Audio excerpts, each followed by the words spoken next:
যাত্রা শুরু করল যমুনা নদীর ওপর নির্মিত অত্যাধুনিক রেল সেতু। ঘণ্টায় ১০০ কিলোমিটার গতিতে ছুটছে ট্রেন। ৫০টি পিলার আর ৪৯টি স্প্যানের ওপর অত্যাধুনিক স্টিল প্রযুক্তির অবকাঠামোতে দাঁড়িয়ে থাকা ডাবল ট্র্যাকের সেতুটি শত বছরের স্থায়িত্বের অঙ্গীকারে মাথা উঁচু করে জানান দিচ্ছে বাংলাদেশের সম্ভাবনাময় অগ্রযাত্রার কথা, যার শুভ সূচনা হয় মঙ্গলবার দুপুর ১২টায়। যমুনা সেতুর পূর্ব পারে টাঙ্গাইল প্রান্তে ইব্রাহিমাবাদ রেল স্টেশন থেকে এ রেল সেতুর উদ্বোধন করেন রেল মন্ত্রণালয়ের সচিব ফাহিমুল ইসলাম।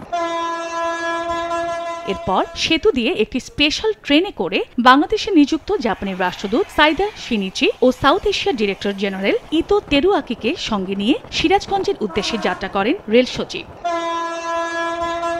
পুরো সেতু পার হয়ে মাত্র ৩ মিনিটে ট্রেনটি প্রবেশ করে যমুনা সেতুর পশ্চিম পাড় সিরাজগঞ্জ রেল স্টেশনে। সেখানে সংবাদ সম্মেলন করেন রেল সচিব। যমুনা বহুমুখী সেতুতে যেই রেল লাইনটি ছিল সেটি দিয়ে প্যাসেঞ্জার ট্রেন অত্যন্ত ধীর গতিতে ঘন্টায় ২০ কিলোমিটার বেগে যেতে পারত। এই ডেডিকেটেড রেল ব্রিজ হওয়ার জন্য আসলে এই সময়টা কমে ৩ মিনিটে চলে আসবে। এই রেল সেতু চালুর মধ্য দিয়ে উত্তরবঙ্গের ২৩ জেলার যোগাযোগ ব্যবস্থার উন্নতি সহ ব্যবসা বাণিজ্যের নতুন দ্বার উন্মোচন হলো। তবে সিঙ্গেল ট্র্যাক চালু হওয়ায় পুরোপুরি এর সুফল পেতে সময় লাগবে। কর্তৃপক্ষ বলছে, নতুন প্রকল্পের মাধ্যমে ডাবল ট্র্যাক তৈরি করা হবে। জাপান বাংলাদেশ যৌথ উদ্যোগে নির্মিত ৪.৮ কিলোমিটার দৈর্ঘ্যের আধুনিক এই রেল সেতু নির্মাণে ব্যয় হয়েছে প্রায় ১৬,৮০০ কোটি টাকা। এটার অংশ হইতে পারে অবশ্যই আমরা খুশি। উত্তরবঙ্গের একটা যে যোগাযোগ ব্যবস্থা হলো এটা দেশের জন্য এবং এটা আমাদের বাংলাদেশে আমরা যারা থাকি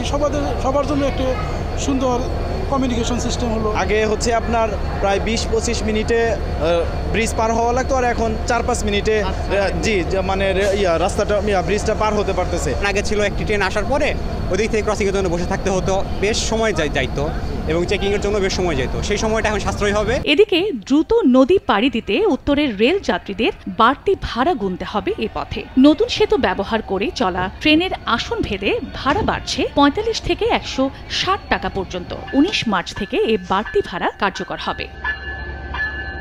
চন্দ্রা বিশ্বাস, ববি, সময় সংবাদ।